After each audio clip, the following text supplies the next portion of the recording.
Acabei de levar meu filho para a escola e fiquei aqui refletindo a respeito de uma questão que meus amigos nas redes sociais com frequência me colocam. Como nós, pais, podemos ajudar o desenvolvimento da educação dos nossos filhos? Isso vale tanto para criança que vai para a escola, quanto para a criança que faz homeschooling.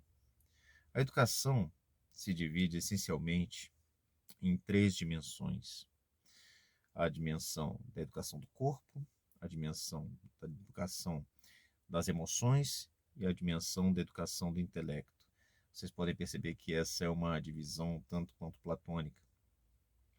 Mas, enfim, existem outras dimensões, subdimensões, que, enfim, são a dimensão espiritual, a dimensão artística, a dimensão profissional, mas elas se reúnem em torno desses três núcleos, né? Que são o corpo, as emoções e a inteligência. E como é que nós podemos cuidar da dimensão da educação do corpo? Em primeiro lugar, o corpo, a educação do corpo se divide em essencialmente duas grandes áreas: a coordenação motora fina e as capacidades atléticas. Então, como é que a gente pode proporcionar um desenvolvimento da coordenação motora fina para as crianças? Sempre de forma lúdica, né? Sempre com alegria, oferecendo desenhos, oferecendo ah, atividades que desenvolvam as habilidades das mãos, como Lego, como brincadeiras de montar coisas, né? Para as crianças que têm algum pendor para música, o próprio oferecimento de instrumentos musicais ajuda a melhorar a coordenação motora fina. E a capacidade atlética, fazendo exercícios, né? Fazendo esportes com regularidade.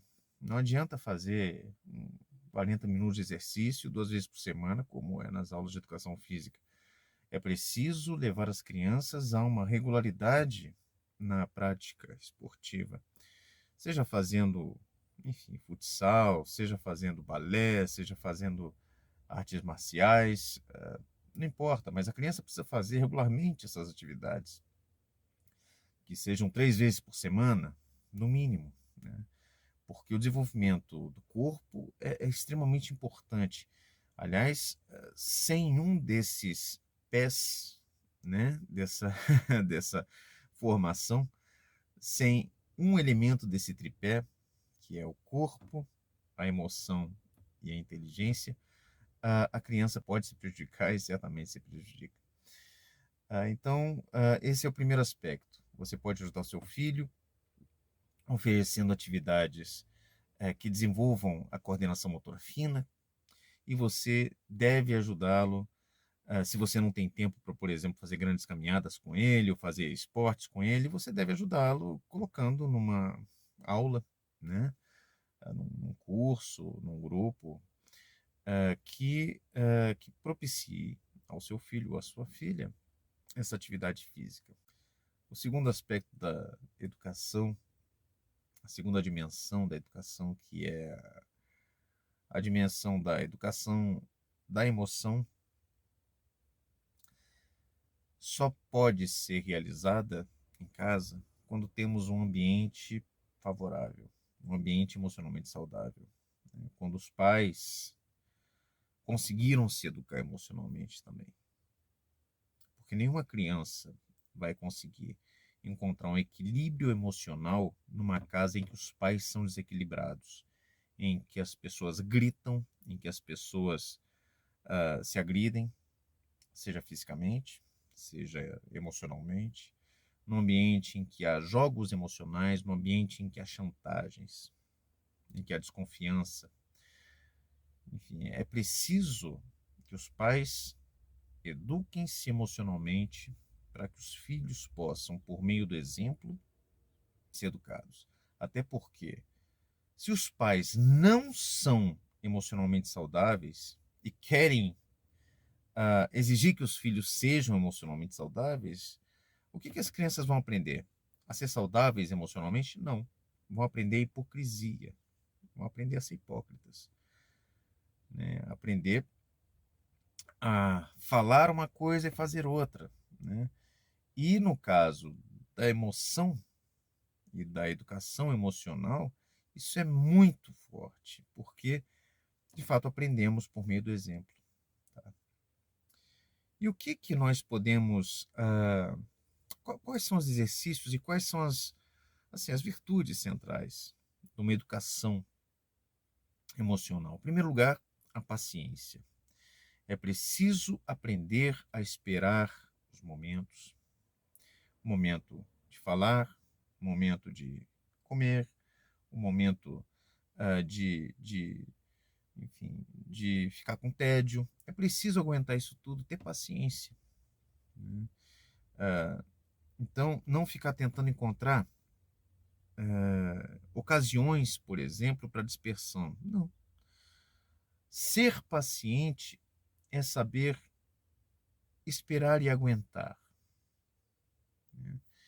É um elemento fundamental da fortaleza emocional.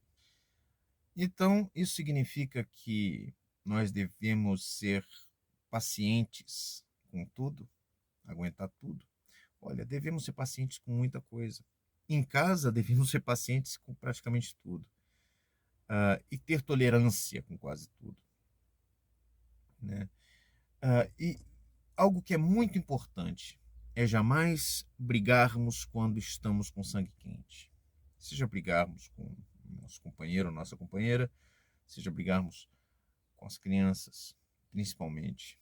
Porque quando nós brigamos de sangue quente, brigamos enquanto as nossas emoções estão fora de controle, a tendência é que façamos grandes besteiras. Então, jamais brigarmos quando estamos sob o efeito da híbris, sob o efeito do sentimento de ser agredidos ou sob o efeito das emoções. Não. Nesse momento é importante termos paciência e só brigarmos, de fato, com a cabeça fria. Porque aí a gente pode controlar e dosar a nossa, a nossa agressividade, né? As nossas ações, em suma. Okay? Então, isso é muito importante. Tão importante quanto aprender a paciência é aprender a utilizar o silêncio. Nós precisamos aprender a esperar o outro falar. Nós precisamos aprender, inclusive, a deixar que o outro até mesmo nos agrida, né, por meio de palavras, sem aquela nossa necessidade de rebater tudo antes do outro terminar de falar. E de falar coisas que são inúteis. Nós precisamos aprender a fazer isso, a utilizar o silêncio. E as crianças precisam aprender também a fazer silêncio na hora que o silêncio tem que ser feito. No mínimo, porque quem fala o tempo todo, quem reclama o tempo todo, quem briga o tempo todo, perde toda a credibilidade quando vai realmente falar algo importante ou brigar por algo importante. Então nós devemos reservar as nossas palavras mais duras, mais francas, para os momentos raros, raríssimos, em que elas realmente são necessárias. Então é preciso exercitar o silêncio. E há uma vantagem, né? Há um ganho muito importante de quando exercitamos o silêncio. Porque o silêncio nos força à escuta. Então eu preciso aprender a escutar também. É preciso aprender a se colocar no lugar do outro. Isso para nós adultos, para as crianças. As crianças precisam aprender isso. Como é que a gente se coloca no lugar do outro? Para que a gente possa entender o que o outro sente, o que o outro pensa e de fato o que o outro diz. E há também mais um elemento importante da educação emocional.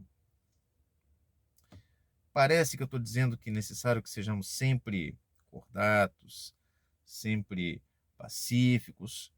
Não, não é isso.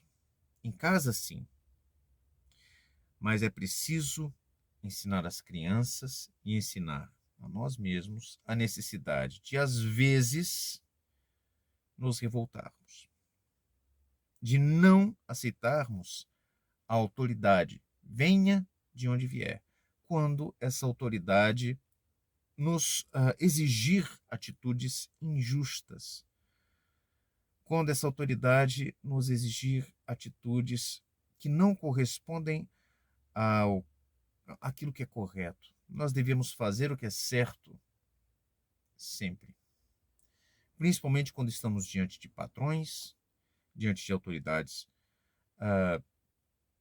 do governo, diante de autoridades militares, não importa.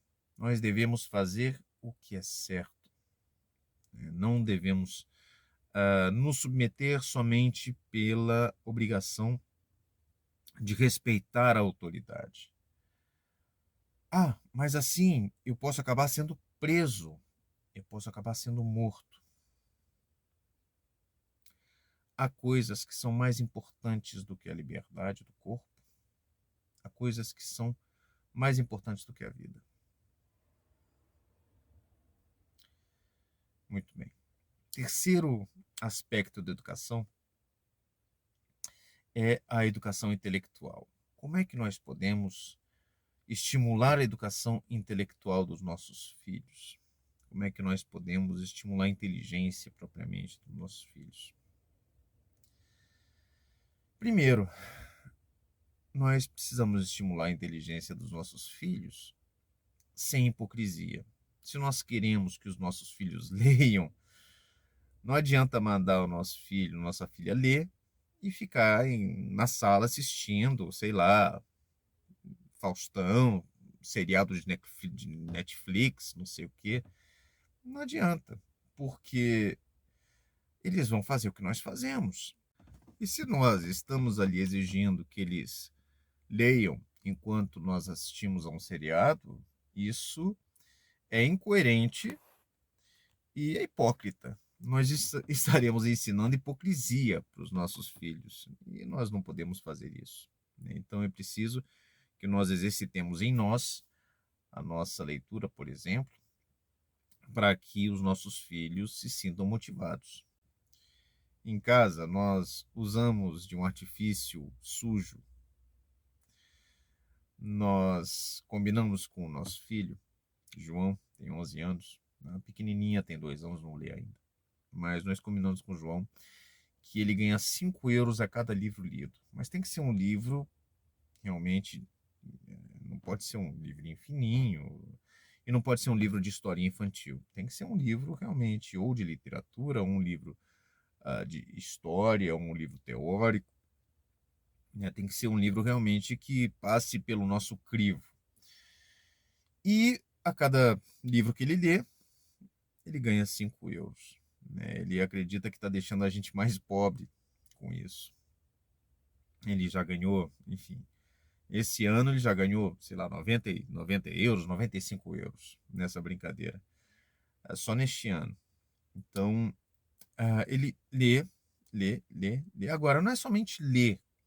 Ele precisa, depois, conversar conosco sobre o livro e nós fazemos perguntas. Eu pego o livro, eu vejo o livro, às vezes eu não leio todo, mas eu entendo do que trata o livro e faço perguntas sobre o conteúdo do livro. E ele precisa responder a todas as perguntas para ter direito aos 5 euros por livro.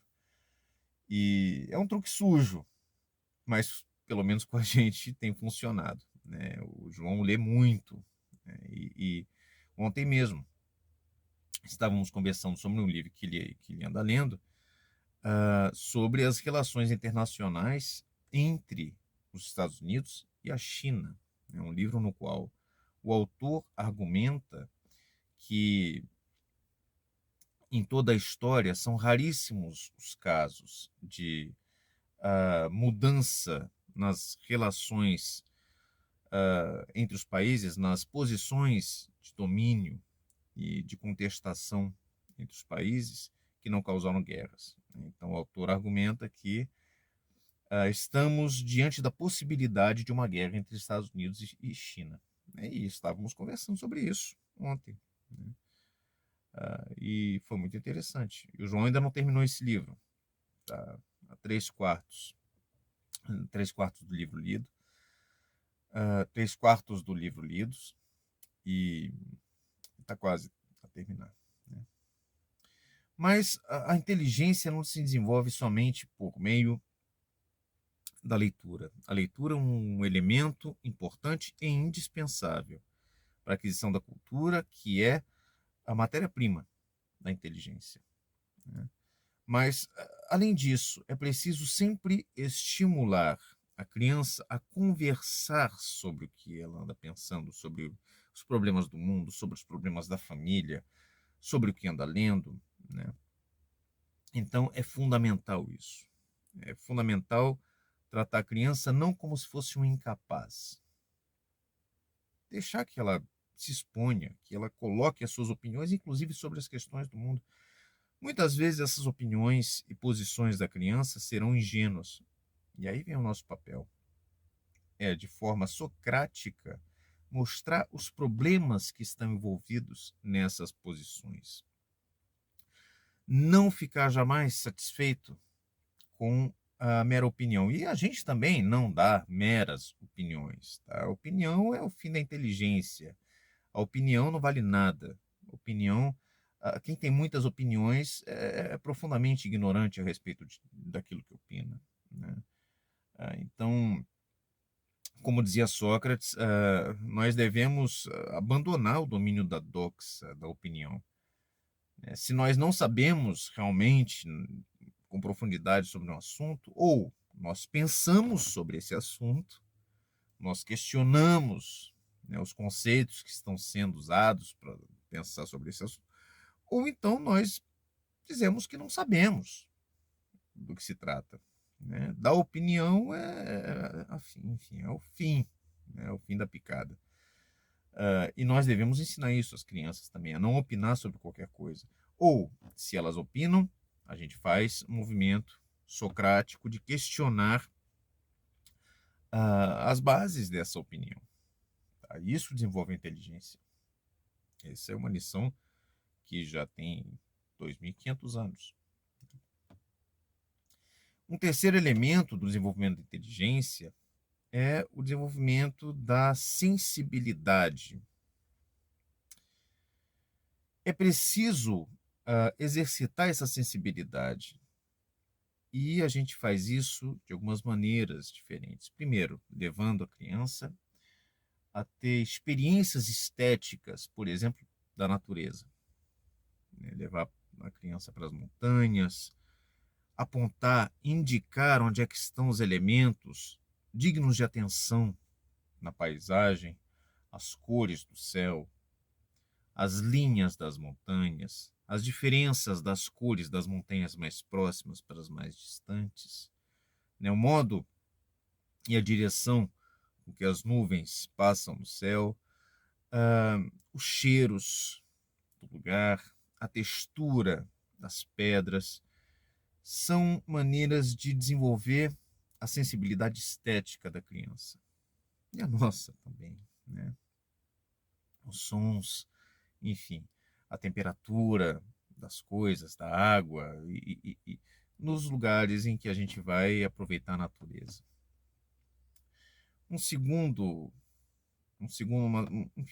Uma outra possibilidade é nós desenvolvermos a experiência estética por meio das obras de arte.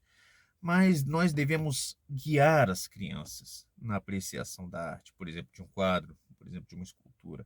Devemos explicar para a criança onde estão os focos de interesse. A gente deve estudar um pouco de história da arte para poder fazer isso, né? Para mostrar as linhas, os pontos de fuga nos quadros, mostrar as técnicas, as cores. Enfim, a gente deve apontar para a criança o que ela deve enxergar naquilo que ela está vendo, E a música é muito importante também. Nós devemos mostrar para as crianças registros musicais de qualidade, para que ela possa, por si mesma, começar a fazer uma hierarquia daquilo que é uma música boa e daquilo que é uma música má, né? Então, nesse sentido, por exemplo, toda noite, antes de dormir, o meu filho ouve um CD inteiro de música clássica. Ele tem uma coleção de CDs. Eu sou um dinossauro, eu tenho uma coleção de CDs, eu ouço CDs. Meu filho também pegou esse gosto pré-histórico por CDs, e ele tem uma boa coleção de música clássica, inclusive, e ele toda noite ouve um CD de música clássica, né? Toda noite, sem exceção. E isso, aos poucos, com calma, como tem que ser. A educação é um processo lento, é um processo que leva anos, que leva décadas, né? Não existe educação rápida. Então, com esse processo, aos poucos ele vai percebendo o que é música de qualidade e o que é uma música sem qualidade. Porque torna-se intuitivo e evidente ao mesmo tempo, né? Então, é evidente que hoje, enfim, se ele ouve alguma coisa como, sei lá, Anitta, né? Como essas músicas populares que fazem sucesso nas rádios, ele não consegue nem ouvir, ele detesta, ele acha um absurdo. Outro dia eu estava reclamando que na escola botaram para as crianças, na professora lá, colocou para as crianças ouvirem, sei lá, esse negócio de ragtown que faz sucesso aqui em Portugal. E ele falou que ele ficou irritadíssimo com isso. Ele não falou nada, ele não reclamou, mas ele chegou no carro, né, bravo, porque a professora tinha botado música muito ruim para as crianças ouvirem. É um exercício lá, enfim, de percepção musical, de ritmo, não sei. Acho que era professora de música, mas eu não tenho certeza. Estava desenvolvendo a questão do ritmo. E no fundo ele estava certo, né? Ele estava certo. Enfim, são essas as três dimensões em que nós podemos ajudar os nossos filhos em casa com o processo educacional deles, né? A dimensão do corpo, a dimensão das emoções e a dimensão do intelecto. Enfim, eu vou deixar esse vídeo aqui salvo e quem tiver alguma pergunta, fique à vontade, será um prazer, né, responder e a gente pensar juntos.